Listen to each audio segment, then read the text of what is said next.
So one more. So the third that are uninsured or undocumented, they don't pay at all, or are they billed? Is it that you can't get any payment, or? No, our mission was always turn no one away, irrespective of the ability to pay and not to pay. So when they don't have insurance, right, we put them through a discount plan. It's called HSC options. But most of the people in HSC option, we pay 100% of their bills. They can't pay even a few dollars. So I want to just state a fact to make sure that there's no insurance option available, government insurance option for anyone who's undocumented, That's right. period. That's right. Okay, on last call on, yeah? HHC or not? We're not going to forget you. You'll go first post HHC. We're still on HHC. Wait, I see a hand.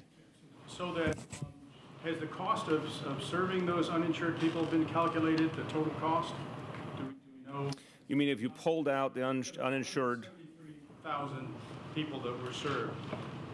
What does that amount to? What is that? Just if you were just doing the cost for that. We don't have the complete cost, but the fact of the matter, the amount of money we got from the federal government regarding the DISH and UPL was constituted 40% of our total $7.4 billion corporation.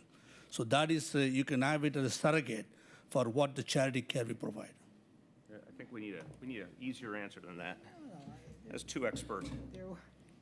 No, look, the answer is the expenses associated with providing care for those people are in the expenses of health and hospitals.